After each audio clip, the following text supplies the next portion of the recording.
قل هذه سبيلي أدعو إلى الله على بصيرة أنا ومن اتبعني وسبحان الله وما أنا من المشركين. Bismillah, alhamdulillah, wassalatu wassalamu ala rasulillah wa ala alihi wa sahbihi ajma'in. A very important question that we've just received says, what is your opinion when it comes to following a madhhab? What's your opinion when it comes to following a madhhab? And should everyone follow one of the four madhabs or not? And do we need to follow these madhahib or not? This topic is a huge topic. And some scholars have written entire books on this topic. Myself, I've tried to summarize it in a few classes online, but it also needs a short answer that we will try to summarize in this video, inshallah ta'ala. First of all, a madhab means the school of thought or the way of understanding that one of the four imams used to have. So in Islam, we had many scholars who reached the level of ijtihad, when they were able to look into the Quran and Sunnah alone, without looking into books of fiqh, without needing help from anyone else. And the four scholars who were famous, the most famous scholars when it comes to looking into the Quran and Sunnah and having their own unique understandings, are Imam Abu Hanifa, Imam Malik, Imam Ahmad, and Imam Shafi'i. There were others who've passed away and no longer exist, but these four were the most dominant and famous throughout the history of Islam, and they are the four who Allah subhanahu wa ta'ala has preserved their ways of understanding. These ways of understanding later on attracted thousands and thousands and thousands of followers. These followers were scholars in Arabic language, in Quran, in Hadith, in fiqh, and all of the scholars would follow one of these madhabs, the madhab that they were most attracted to. So we have thousands and thousands of scholars in every single madhab producing books of fiqh, books of ahkam, books of jurisprudence, and mentioning the details of the rulings in every single madhab.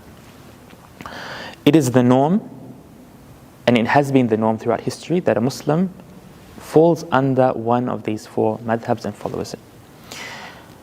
And following a madhab does not mean that your life is going to be restricted, because even inside the madhabs, there are conditions and there's certain circumstances when you're able to leave your madhab and follow a different opinion, and you need a scholar in the madhab to tell you when and how to do that. But generally, following a madhab in your ibadat, in your wudu, in your salah, in your zakat, in your siyam, in your hajj, generally following the way a madhab teaches these practices has been the norm throughout the history of Islam. And it is definitely something recommended. No one should underestimate the importance of these madhabs, because they have preserved the fiqh of Islam throughout history, as I have mentioned in details in my online classes when it comes to following the madhahib. And I've mentioned the pros and cons of different approaches to fiqh that exist today. Do you have to follow a madhab? Some scholars say you need to follow a madhab, but others say you don't need to follow a madhab, although not following a madhab can be a little bit tricky, because you will need to go to a scholar in one of the four madhabs in every single question you have and ask them what to do every time you need to do something. So you have two choices. Either you study under someone who has a madhab and you follow the way of that madhab, and you are constantly in contact with the scholars of that madhab, or you need to ask a scholar who has studied and who has reached the level of fatwa in one of the four madhabs every time you fall into something.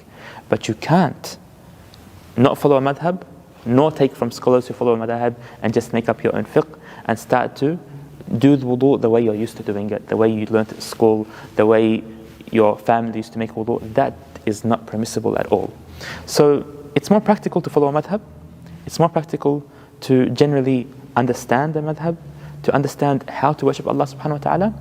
And it's not permissible to do things from your head, or to do things the way you're used to doing it, even though you don't have any basis to it, even though you don't know where it comes from.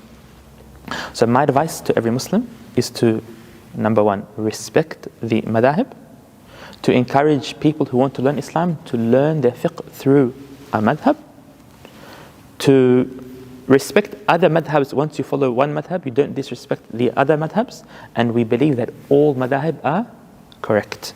So as Imam Ibn Qudama and others mention, that the scholars of Islam have agreed upon it being permissible to follow any one of the four madhabs. And if you do an act of worship according to one of the four madhabs, your act of worship is accepted. If you make salah, if you pray according to a madhab, say the Hanafi madhab, and then someone is next to you praying according to the Shafi'i madhab, both of your salah is correct.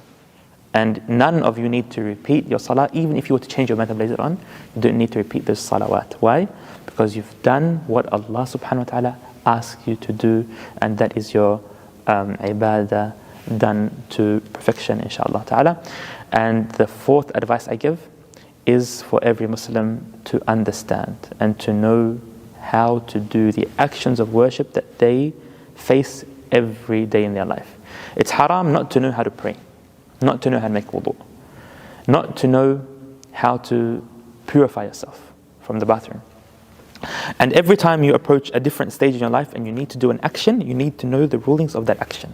So if you want to go to Hajj, it's haram to go to Hajj without knowing how to do Hajj. If you're able to fast and Ramadan comes, it's haram to start fasting without knowing how to fast.